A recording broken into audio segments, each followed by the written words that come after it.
Selamat datang kembali di sesi pendalaman kita. Siap nih kita menyelami salah satu misteri, mungkin misteri terbesar ya. Bisa dibilang gitu. Kali ini kita mau bongkar materi yang Anda bagikan. Ini bab 9 dari buku The Immortal Mind, fokusnya ke pertanyaan. Model pikiran mana sih yang paling pas? Apa sebenarnya pikiran itu? Cuma aktivitas otak aja atau ada yang lebih ya? Betul sekali. Bab 9 ini, ya seperti yang ada di sumber Anda itu, memang menelusuri berbagai upaya, terutama dari kacamata neuroscience sama filsafat buat jawab pertanyaan itu. Fokusnya lebih ke menimbang plus-minusnya model-model pikiran yang ada. Tentu aja berdasarkan argumen dan bukti yang disajiin di teks itu. Oke, jadi misi kita jelas ya kali ini. Kita bedah model-model utama yang dibahas di bab 9. Kita lihat gimana sumber ini menilainya, terus kenapa kok perdebatannya alot banget, dan kesimpulan akhirnya gimana menurut penulis bab ini. Ingat ya, kita cuma bahas berdasarkan info yang ada di teks ini aja. Yuk kita mulai. Siap. Nah, sumber ini langsung buka dengan cerita yang, wah, lumayan bikin kaget ya. Soal taruhan tahun 98 antara neuroscientist Christoph Koch sama filsuf David Chalmers. Oh iya, taruhan itu ya. Coach ini yakin banget sampai berani taruhan. Kalau dalam 25 tahun, berarti ya di 2023 kemarin, ilmuwan bakal nemuin sirkuit kesadaran yang spesifik gitu di otak. Kayak semacam tombol on-off kesadaran lah ya. Dan ya seperti yang diceritain di teksnya, Koch ternyata kalah taruhan. Kalah ya. Kalah. Dan ini bukan cuma cerita lucu aja. Menurut penulis bab ini tuh ilustrasi kuat betapa sulitnya ya membuktikan pandangan materialisme murni. Maksudnya, gagasan kalau pikiran itu cuma produk aktivitas fisik otak. Teks ini malah bilang, data neuroscience yang ada justru nggak sepenuhnya dukung model materialis ini. Gagalnya nemuin lokasi kesadaran ini dianggap penting loh. Oh, jadi kegagalan nemuin jejak fisik ini justru membuka pintu buat alternatif lain gitu. Teks ini kan nyebutin lagi soal model dualis yang lebih lama. Iya, betul. Yang bedain antara aspek pikiran yang material, kayak indera atau gerak, sama aspek yang dianggap imaterial, non-fisik, kayak akal budi, kehendak bebas gitu. Tepat. Teks ini merujuk ke contoh kasus split brain. Mungkin dibahas lebih dalam di bab lain ya, tapi relevan di sini. Jadi pasien yang dua belahan otaknya dipisah itu, persepsinya bisa pecah. Pecah gimana maksudnya? Jadi, sisi otak kiri lihat A, sisi kanan lihat B, tapi mereka nggak sadar persepsi sisi satunya. Nah, tapi yang menarik, menurut argumen di teks ini, orangnya itu tetap merasa sebagai satu pribadi yang utuh, satu kesadaran diri. Ini kan jadi agak susah dijelasin ya. Kalau kesadaran itu cuma fungsi otak yang bisa dibagi-bagi kayak komponen komputer. Wah, ini poin menarik sih. Tapi, teks ini juga kan ngasih penjelasan ya. Kenapa kok pandangan materialis bisa dominan banget sekarang? Biar kita paham konteksnya gitu. Betul, penting itu. Teks ini ngutip beberapa contoh. Ada majalah Time yang bilang kesadaran mungkin cuma produk sampingan proses fisik. Ada juga Steven Pinker yang bilang kesadaran itu ya aktivitas otak. Bahkan filsuf Massimo Pigliucci sampai bilang pandangan non-materialis itu anti-ilmiah. Wah, keras juga ya. Iya, sumber ini sengaja menekankan pentingnya kita paham atmosfer intelektual ini. Biar kita ngerti kenapa argumen alternatif kayak yang disajiin di bab ini sering dianggap ya di luar arus utama lah. Atau bahkan tabu di beberapa kalangan ilmiah. Oke, paham konteksnya. Nah, dengan itu, ayo kita masuk evaluasi model-model spesifik di bab 9 ini. Yang pertama kena kritik itu behaviorisme. Ini kan yang intinya bilang lupain aja soal pikiran, fokus ke perilaku yang bisa diamati. Stimulus masuk, respons keluar. Kayak Pavlov sama anjingnya itu ya. Haha, iya. Atau Skinner sama tikusnya. Anda pas banget nangkep intinya. Dan kritik utama di teks ini, wah cukup telak sih. Behaviorisme dianggap gagal total. Kenapa? Karena sengaja ngabaikan sesuatu yang paling nyata buat kita. Pengalaman batin kita sendiri. Iya juga ya. Gimana mau jelasin manusia kalau pikiran, perasaan, keyakinan itu nggak diakui? Nah, teks ini juga nyorot kritik dari Noam Chomsky soal bahasa. Ah ya, argumen Chomsky yang terkenal itu. Teks ini nyebut positive of stimulus Bisa dijelasin dikit nggak maksudnya apa sih itu? Oke, paucity of stimulus itu intinya gini. Anak kecil itu kan dengar contoh kalimat dari lingkungannya relatif sedikit, ya. Paucity itu artinya kelangkaan. Dan seringnya kalimat yang didengar itu nggak sempurna tata bahasanya. Iya bener. Tapi, ajaibnya nih, mereka bisa cepet banget nguasain aturan tata bahasa yang kompleks. Bisa bikin kalimat baru yang belum pernah mereka dengar sebelumnya. Nah, buat Chomsky, ini bukti kuat kalau ada semacam cetak biru atau struktur bahasa bawaan di otak kita. Oh, jadi bukan cuma niru lingkungan aja gitu ya? Bukan sekedar respon terhadap stimulus, kata Chomsky. Inputnya minim, tapi outputnya kok bisa kompleks banget gitu. Penjelasan bagus nih. Dan Chomsky juga nunjukin kalau tata bahasa itu bisa lepas dari makna, kan? Kayak kalimat, colorless green ideas slip furiously itu. Benar tata bahasanya, tapi ya nggak ada artinya. Betul. Atau sebaliknya, kita sering pakai kalimat yang gramatikalnya salah, tapi maknanya jelas. Kayak contoh di teks, well back to the old drawing board. Ini kan nunjukin terbatasnya model stimulus respons murni ya.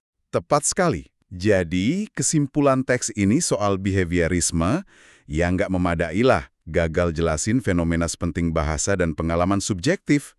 Bisa dibilang, ini insight kunci pertama dari bab ini. Ngabaikan dunia batin itu jalan buntu buat pahami pikiran. Oke, behaviorisme kita coret dulu nih. Terus gimana sama teori identitas? Ini lebih to the point ya. Pikiran itu ya otak, titik. Jadi tiap kondisi mental, misalnya rasa sakit, itu sama persis dengan kondisi fisik tertentu di otak. Kayak nembaknya neuron C fiber gitu. Simple kan? Kedengarannya sih simpel ya. Tapi menurut teks ini, ada masalah logika yang mendasar banget. Kritiknya pakai hukum Leibniz atau prinsip identitas tak terbedakan. Hukum Leibniz? Gimana tuh? Prinsipnya simpel aja sih. Dua hal itu baru bisa disebut identik kalau mereka punya semua properti yang sama persis. Nggak boleh ada beda sedikit pun. Oke, masuk akal. Terus terapinya ke pikiran sama otak gimana? Nah, coba deh pikirin. Pikiran itu punya properti kayak punya ide, merasa sedih, percaya sesuatu.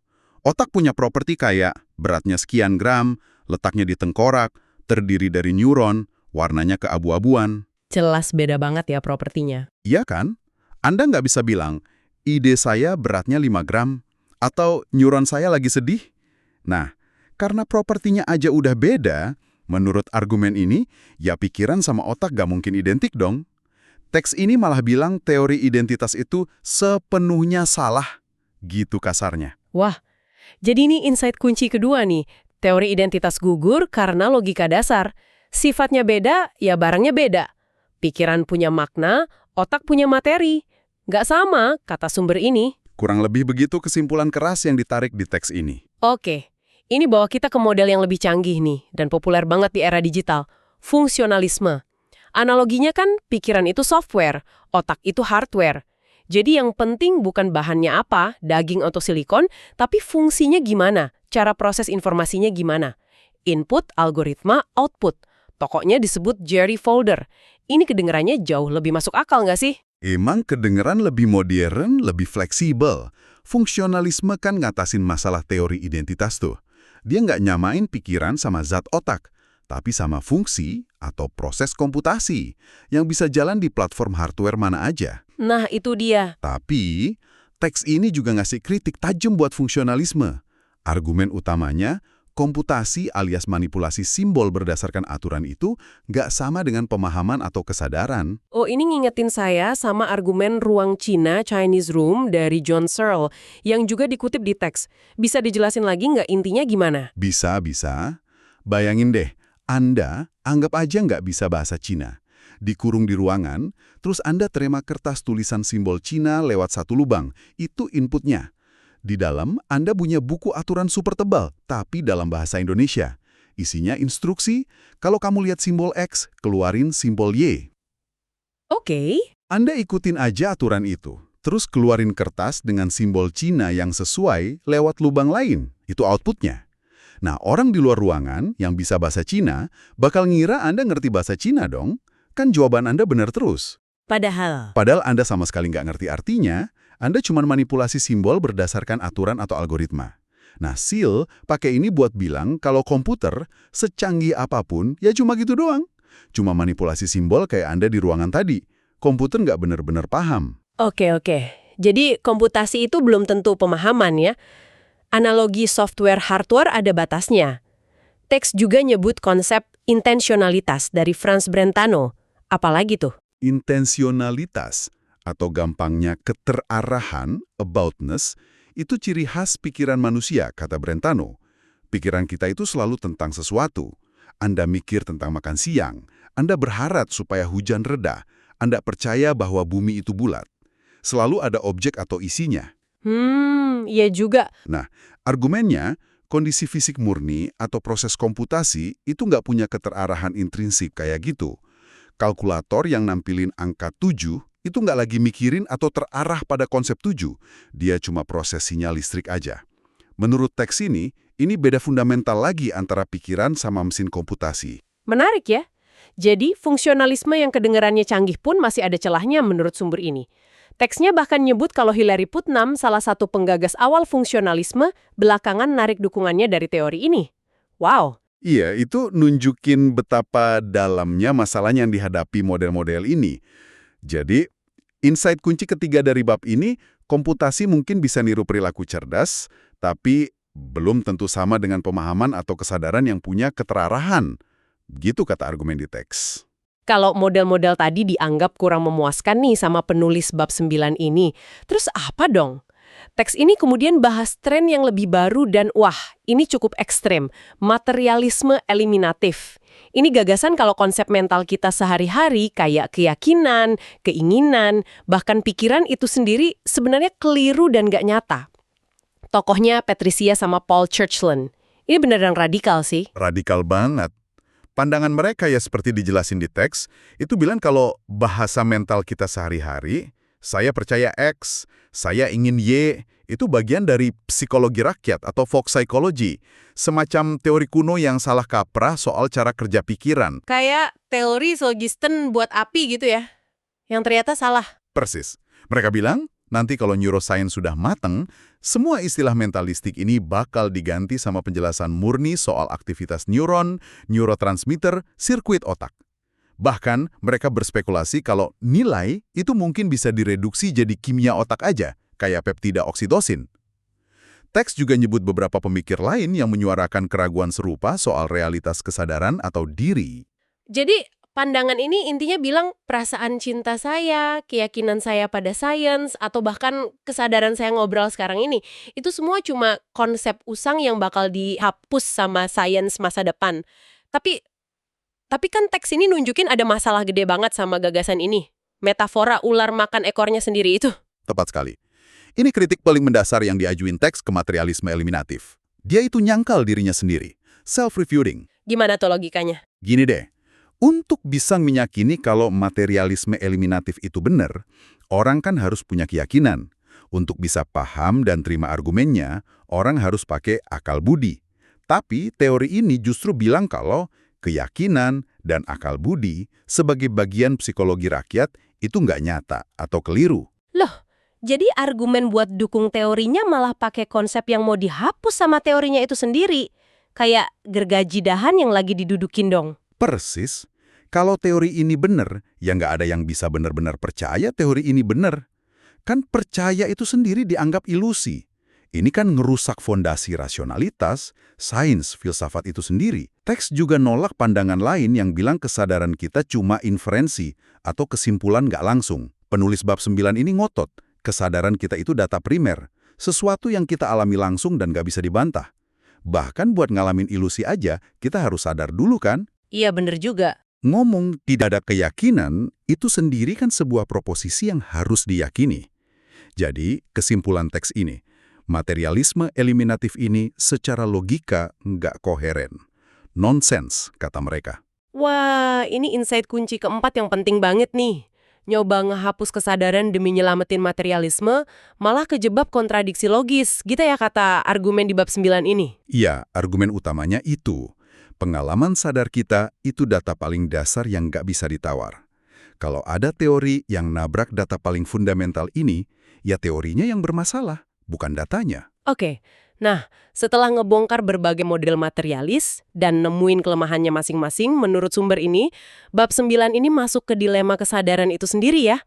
Ternyata Definisiin kesadaran aja udah susah banget ya. Batasannya apa coba? Susah banget. Anjing, jelas sadar lah ya. Kucing, gimana sama kerang, cacing, bakteri. Atau jangan-jangan semua benda punya dikit-dikit kesadaran kayak pandangan panpsikisme yang juga disinggung itu. Bener, nentuin kriteria objektif buat kesadaran itu licin banget. Apa acuannya? Sentience, kemampuan ngerasain secara subjektif, atau kesadaran diri, self-awareness? Dua-duanya problematis kalau dijadiin definisi universal. Teks ini terus munculin ide menarik nih. Gimana kalau kesadaran itu bukan sesuatu yang bisa kita tunjuk dan ukur, tapi lebih kayak alat yang kita pakai buat mikir dan ngalamin dunia? Kayak kacamata tadi ya? Iya, kayak kacamata.